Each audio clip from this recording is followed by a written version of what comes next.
Welcome to the Gander and Area Chamber of Commerce By-Election Candidates Forum. Tonight we're going to hear from the 5 candidates running in the Town of Gander's by-election next week. We're going to hear from Oz Fudge, Crystal West, Wayne Lorenzen, Marcy White, and Corey Newhook. We asked each of the candidates the same questions and they had a minute to respond. We encourage you to get out and vote, so you can vote in the advanced polls on June 10th at the Town Hall between 8 a.m. and 8 p.m. And you can vote on Election Day at the Steele Community Centre between 8 a.m. and 8 p.m., which is June 13th. We hope you find this informative, and we thank you so much for tuning in.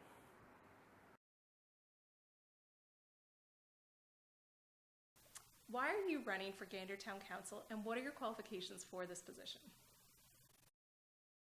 Hi, Hannah. First of all, thanks for asking me here today. This is a great opportunity and a great idea in lieu of a public debate, which I really love.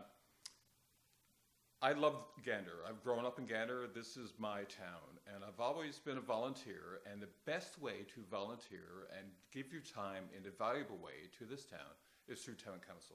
And I fully realized this when I sat on council previously, and I got involved in a lot of projects, especially recreation, and I was chair of the water sewer, the new treatment plant. That was a great position. I thoroughly enjoyed it, and I can't wait to go again. It took a few years to come around again before I wanted to. I wanted to make sure. I'm retired now, and it's something that I really want to do. My qualifications are primarily through my union experience, my previous council experience, my union experience, through negotiations, conflict management, and finding resolutions outside the box. Okay. So I'm running for Gander's Town Council because I feel that I'm a part of the community and that I can make our community as good as it can be with the people that are working there already. I want to be a team player, and I want to bring things to the community that are fun for children, fun for adults, fun for our seniors, and I also want to help in correcting some of the issues that we have going on. Our town council is doing wonderful thus far. I just feel I can add a little tiny bit of positivity and encouragement with some new ideas maybe to go forward with that. Yeah, and that my past experiences in life have given me good qualifications to be able to help with that. So through my different learning and my different roles with my jobs. I think for me, well, why I'm running for Gander Town Council, I was on council for 4 years. So, I mean, I got the feel, I know what I'm getting myself into. And my experience, one major thing was the fact that I've been on council for 4 years, so I know the inner workings of a council. Number 2, I was a municipal police officer for 30 years, so I do know the inner workings of traffic and everything else within the town. And number 3 is I was a town employee for 30 years. So I understand what town employees are going through, and I understand exactly what compromise, I understand all those things, and I brought it to council once before, and I'd like to bring it to council again. I ask myself this a lot, actually. Why am I doing this? And I keep coming back with the same answer. Me and my husband were in St. John's for 18 months building a seniors home during COVID. Times were lonely, and of course you think about home. So I was in St. John's, and and the Town of Paradise, so I used to see different programs and events, and I was able to watch like different clubs pop up and different volunteer aspects and avenues, and I'm like, yeah, we can do that. Oh, we haven't got that home. Yeah, we can do that. So I came back home just before Christmas. I have all this energy built up. I'm fired up. I'm like, if another community can do it, why not us? I think we should do it. So that is my goal. My business background will help me through this. I'm all about that. Profit doesn't mean numbers. Profit means as long as we gain something out of an experience and how we're going to go through with accomplishing our goals. So I'm running for Gander Town Council because it's something I've been interested in since I started my career with the town back in 2010. I've learned a lot during my time with the Town of Gander. I understand council proceedings and how the committees work and how things evolve around our residents and our business community. During my time with working with the town, I've seen lots of room for improvement and, of course, lots of trials and tribulations along the way.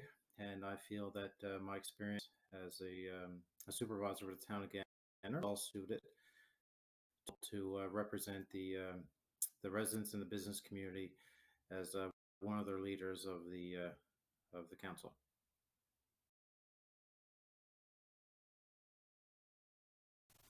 What do you think is the biggest issue facing Gander today?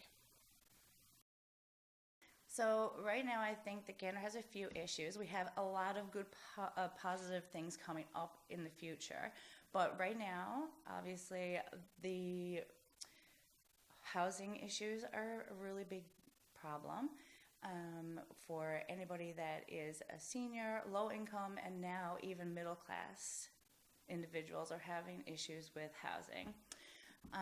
So I think that's a large problem. Our hospital facing the issues that it's facing, whether it be obstetrics or different elements that come and go, our retention for nurses and doctors for staying in Gander are issues, and I think that we need to be bold in helping correct that stuff. So right now, that's my two biggest things I think that are issues, and obviously with housing, the homeless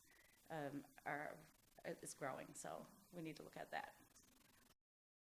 The biggest issue facing Gander today, I think there's four. One of them is affordable housing. Number two is a place to rent. That's one of the things that I'm hearing a lot of. Number three is the fact that we have no land. And number four, of course, is the crime aspect of it. There are ideas and plans that I have in my mind for the affordable housing and the rental and the land, but the policing aspect of it, with what's been happening, our municipal police, we've kind of shoved them off to the side as far as I'm concerned. They're sitting in the fire hall. They've lost their identity. And I just think that we need to bring them back out of the fire hall into a department of their own. I think we need to hire more. I think we need to have them working later into the evening. There's a lot of things that for problems within the town. I thought about that question. I feel like it's not a issue, it's a cycle of weaknesses that I think pretty much every major town or municipality has here in Newfoundland. You're starting with your health, you have your mental health, you have your shortage of doctors and nurses, and then you bring it to, you have, in your health you have issues, and then you're going to have, if you're sick, you're not well, you've got addictions, and then your addictions lead to homelessness, and then you have housing issues, and then once you have that, and then your cycle continues to that, and you're going to have, then you're going to people that want to go to work, and then they have daycare issues, they can't get in, and then you have seniors that they can't make ends meet, they can't pay their bills, they're choosing between pills or their car payment. I feel like it's a cycle. We have a cycle going on. There's not one specific issue that's like strictly to Gander. It's something that we have to work through in this given economy because of COVID. I think there are several big issues facing our community right now, but the biggest would be public safety. All too often we hear about how there are small crimes, petty thefts. People don't feel secure at the properties anymore. Seems like it's a daily or weekly basis where people are having their homes broken into or their property damaged through. And I think one of the solutions that problem is working and collaborating with the local RCMP detachment, improving our public safety to allow a full complement of 4 municipal enforcement officers to try to achieve 24-hour coverage and take the full policing role away from the budgetary process and have it as a fundamental requirement of our community. That's an easy one. It's housing, especially in lieu of 192 people I was reading in the budget of 2023. 192 nurses will be coming here trying to find a spot to live, to go to school at College of North Atlantic. And we have severe housing shortage. Now, Sarah McBride who was on council before, she was head of affordable housing, and we determined the spot where we could go. It's actually west of College over the North Atlantic is town-owned land, and all the surveying, all the water aspects are done in terms of drainage, environmental impact studies were done, but the problem is commercial builders tend to want to make money. And so we have to find a solution working through government, either through provincial government or national government, to make people aware and get this in everybody's heads so we can move forward and find a creative solution to how to get the houses built and funded.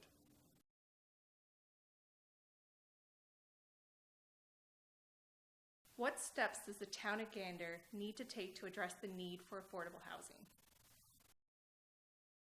Well, of course, I had touched on it when we were talking about land. And if you look at Gander's makeup, we're surrounded by the airport. The airport owns a lot, the federal government owns a lot of our land, provincial government owns some more. We have small amounts of land ourselves. And the cost, if you're going to build a house in Gander, you're going to pay $80,000 for a block of land. So if you're a developer and you want to come in and you want to develop and build apartments or build affordable housing, first thing you're facing is $80,000 for a block of land. We need to change that. We need to figure out some way, sit down with the federal government, sit down with the provincial government, and try and get some of that land, and try and get it either gifted to us or at a reasonable price, so that the developers can use that land to do the very thing to solve the problem that we have. Affordable housing is something that I'm in a construction company. So I know what it takes to build a home. I know the cost exactly, not down to the nail, but I know when you're building a home, it's you got your groundwork, you got your hookups, you got there's like a tree. You have to pay a tree deposit. That if for me as a contractor, we have to plant trees or you won't get your deposit back. That can probably be like I'm trying to say the unnecessary things that aren't going to put the housing forward and let it go forward. I feel like that's something that we need probably to look at. Probably some more community space, probably non-traditional housing avenues like multi-generational facilities, like you'll share a backyard, you'll share a fire pit, you'll share different things, and to help with the footprint of a home, the main idea is to have a home, a roof over your head, not necessarily a backyard.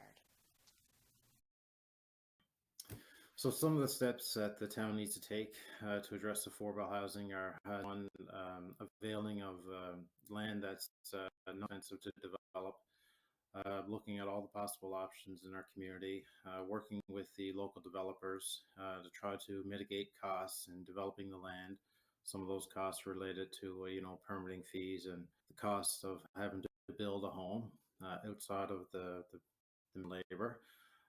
Some of our building permits now range as high as $3,500 just to start to build a house. We've also have a $1,500 water and sewer levy for a plant that's already been constructed and already started paying down the debt on.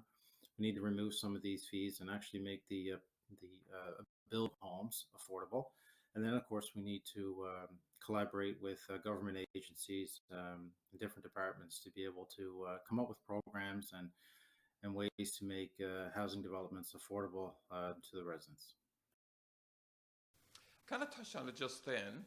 It's number one, we need to find a place that's close to College North Atlantic, and that place west of Gander's ideal. But we did make a step. We bought the old Pentecost church for $500,000. A lot of people go like, why did you buy a dilapidated church? But I did my homework. It's not dilapidated. They were just waiting on contractors. And this is something that's going to happen. They're going to go in, but that won't take care of all our problems. What we need is probably row housing or similar to a seniors complex that we can help build where students can go live. And if they're close to the campus, they're close to their work and they're close to their studies. And we keep these people in town. Hopefully, when they graduate, they'll be nursing right on down to the hospital here where we have a shortage. So when it comes to affordable housing, obviously there are different things that come into play. So land development, whether it be somewhere existing in town or it would be on the outskirts of town, that is a big issue. I think that undeveloped land on the outskirts of town may be a cheaper alternative because it's going to come down to pricing. The materials that they're going to use for the housings are going to need to be researched. I think that going to other places in the world, not only just in Newfoundland, that have come up with low-income housing should be mimicked or at least looked at. I think that those conversations may have to happen with developers that have experience in making low-income housing or renovating buildings that may be of existence here in the town. Hopefully are already working towards things like this, but I'm very interested to get in to see what the actual behind-the-scenes conversations are about that.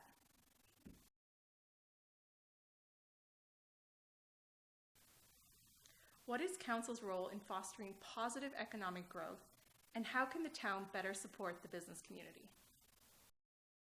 Okay, so for the town, for fostering economic growth, I see the town has a platform. Like, it's a platform and it's the foundation for our growth. Like, the town needs, besides lobbying like the provincial and federal government and other businesses to come here, they need to be a facilitator. They need to bring businesses together, profit and non-profit. They need to bring people like goal. Okay, we need affordable housing. There's construction companies. Before a construction company, well, maybe we can get a supplier on board. Then you can go to CMHC housing. Then you got United Way. Like, there's a lot of different platforms that we can be pulling in, and we got to think outside the box. Like, we can't stick to what we've known for the traditional. We got to go outside, and the town just needs to encourage these people, everyone, to get together, and we'll grow and we'll aim to fulfill that target. So council's role in fostering economic growth obviously is making sure that our services are sustainable, the tax base is affordable, our mill rate aligns with the with businesses and the requirements. We need to compare ourselves to other striving communities and determine how they've been able to increase growth, reaching out and communicating with the local business community, and of course, making sure that our spending is well within our reach. The only way to make our growth affordable is to avoid unnecessary spending. Some of those things that I can recall in the past year or two is, giving monies to the local airport authority for business development to the tune of $450,000. Purchasing of structures like 59 Elizabeth Drive for $100,000 or $500,000. Maybe some of these fees and costs can be used to lower the mill rate for the business to achieve that economic growth. I look to the past for that. I would like to think that council before I was in there was a rather conservative council, and conservative council under Claude for many years did an excellent fiscal job and gave us a fantastic financial fiscal base. And so going forward, we have a very solid base financially. We're also a growing town. So in order to foster that growth, we have to keep growing. We have to build the infrastructure around it. I know another recent traffic study was just done, but are we ready for the future? Because this is going to explode, especially with the gold explosion. That's the major sector of growth now. That, along with the nursing and the housing, and to ensure that we're ready for that growth. I mean, we could be the Fort McMurray of Newfoundland, who knows? And that comes with growing pains, and we all know that. So we've got to look through communities that like that and see what happened to them, communities that grew very fast, and ensure we don't make that same mistake twice. Okay, so I think that the town needs to come up with ideas, like maybe a list of things that our town need for business opportunities. There are a lot of young entrepreneurs out there that would love to be able to do things within the town. It's just that there are roadblocks that are in place, whether it be policies, whether it be taxation, whether it be niches of where they can develop to. It's not easy being a small business to start up. It's extremely hard, but we need to come up with new policies and new ways that we can work together with individuals that may want to come to the town to bring in different business opportunities. But there are lots of different ways, like lower cost for doing things together, whether it be things that we can negotiate together, like give and take for different businesses to make the value become lower to be able to start. Maybe things are not necessarily for money, but it would be different elements that we can trade. Well, I think, when it comes to council's role, if you look at what's happening in Gander right now, Newfound Gold was going to leave Gander and go somewhere else. And it was council that stepped in and put a stop to it. And now we have such an amazing thing going on here in this town. Also, we have Exploits Gold, we have Labrador Gold, we have other things that are developing. Look at what's happening in our tourism industry. If I remember correctly, years ago, they'd stop in here to find something and then they'd leave. Now they're staying. We have things like Come From Away is going to be here this summer. There's going to be 15,000 people walking around our streets, driving around our town. And that is truly amazing, and every business in town is going to benefit from this. But we also need to sit down with the business community. Compromise is a big thing. That's the one thing I learned when I was a police officer. You just can't go.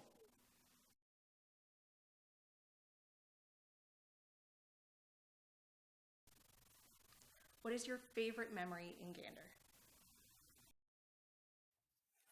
So my favorite memory of Gander, I'm 42 years old now, but being a small boy and parking up inside down of James Boulevard and walking the entire street to the airport, just to be able to see, the snowbirds, being out on the runway, seeing the cormorant, the old Labrador helicopters doing their demonstrations.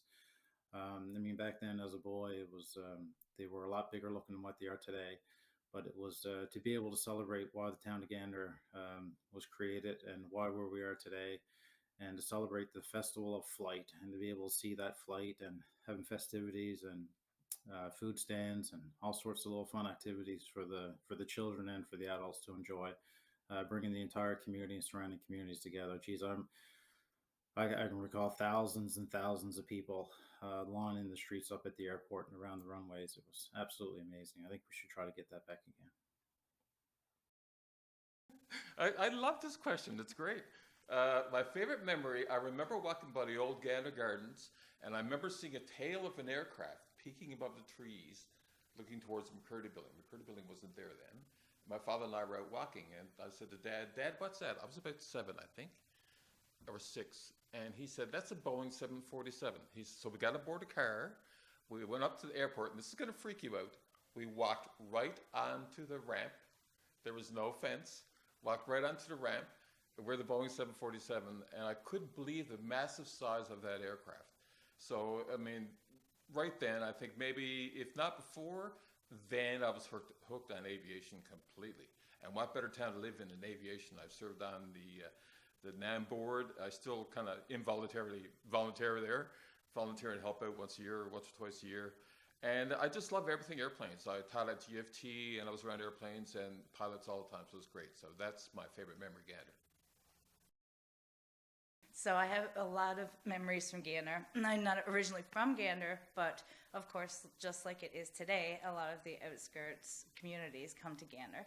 So I've been coming here since I was a very small child. I have memories from staying in the hotel down there to spending time at the lake, Brenner Mall, growing up, coming in, using the schools in here for our cadet program. There was all kinds of different things that I did in Gander. My biggest memory is making my own family here in Gander. And I had the birth of my son down at the hospital, so I'm really...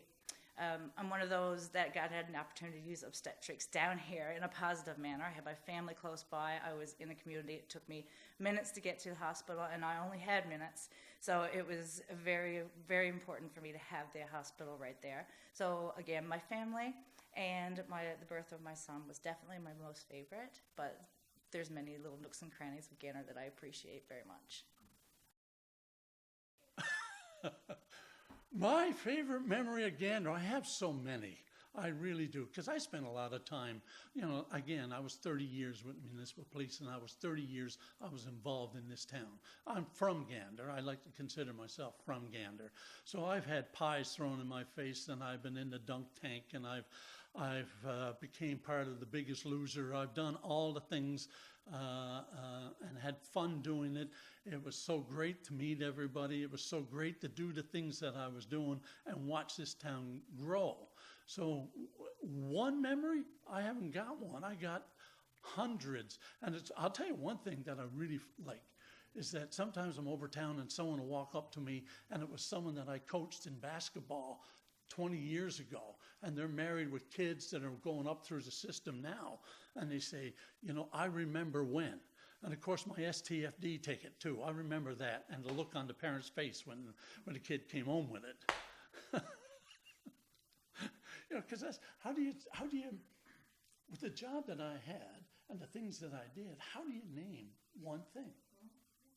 You know, because I was a part of every air show. I was a part of the balloon show. I was part of every festival flight. I was part of everything. And if anybody needed anything or wanted, well, like a pie slap in the face, I was always chosen. I was even part of the Cops for Cancer. I sat up on the stage and they shaved my head. Now, how much they still got, I think it was $50 for it, so I said it was for each hair. I thought long and hard about this one. My favorite memory in Gander, because I grew up in Lousport. I moved to Gander when I was 24, and I got married and had a child. But my favorite memory is back for the festival flights. My daughter was young. We used to go to Cobb's Pond. We put out our blanket, and we sit down, and we used to buy our little food and little trinkets and stuff there, and be music playing, and we just greet other families we haven't seen people in a while, and you show off your child, and like you just talk about the old-fashioned talking instead of being on your phones. Is what I liked. Thank you so much for joining us. We hope you found this informative, and we hope you get out and vote. You can vote on June 10th at the advance polls at the Town Hall, or you can vote on June 13th at the Steele Community Centre. Huge thank you to the candidates for coming out and answering our questions and for running in the election. Hope you found this informative and hope you get out and vote.